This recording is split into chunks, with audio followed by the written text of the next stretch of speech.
தமிழ்நாடு அரசின் மக்கள் நலத்திட்டங்கள் அவை சமூகத்தில் ஏற்படுத்தும் மாற்றங்களை வெளிப்படுத்தும் தொடர்தான் தலை சிறந்த தமிழ்நாடு. இன்றைக்கு நாம பார்க்க போற தலைப்பு அண்ணல் அம்பேத்கர் தொழில் முன்னோடிகள் திட்டம். 27 ஜூன் 2023 அன்று ஆதி திராவிடர் மற்றும் பழங்குடியினர் சமூகங்களின் முன்னேற்றத்திற்காக அண்ணல் அம்பேத்கர் தொழில் முன்னோடிகள் திட்டத்தை தமிழ்நாடு முதலமைச்சர் மு.க. ஸ்டாலின் அவர்கள் தொடங்கி வைத்தார்கள். ஆதி திராவிடர் மற்றும் பழங்குடியினர் ஒரு தொழில் தொடங்கவும் அல்லது அதை விரிவாக்கம் செய்யவும் தேவையான மொத்த முதலீட்டில் 35% வரை மூலதன மானியம் வழங்கப்படும். இதற்கான அதிகபட்ச மானியம் ரூபாய் 1.5 கோடி. மீதமுள்ள 65%ற்கு வங்கிக் கடன் பெறும்போது அதற்கான வட்டியில் 6% வரை வட்டி மானியத்தையும் அரசு வழங்குகிறது.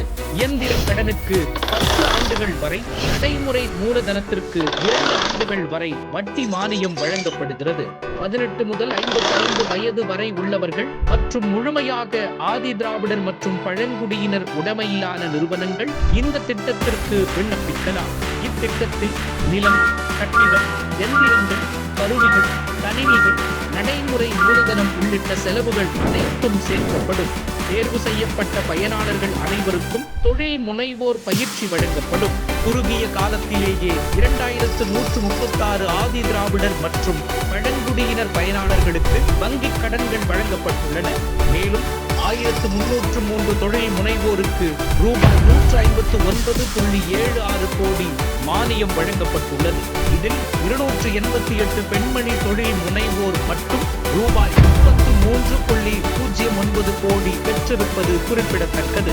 முதலமைச்சர் மு.க. ஸ்டாலின் அவர்களின் தொலைநோக்கு பார்வையில் ஆதி திராவிடர் மற்றும் பழங்குடியினர் தொழில் தொடங்கி பொருளாதார தன்னிறைவை அடைய தேவையான திறன், முதலீடு, வழிகாட்டுதல் உள்ளிட்ட ஆதரவுகளை வழங்கும் அண்ணல் அம்பேத்கர் தொழில் முன்னோடிகள் திட்டம் இந்தியாவிற்கே முன்னோடி திட்டமாக அமைந்துள்ளது என்றால் அது மிகையல்ல.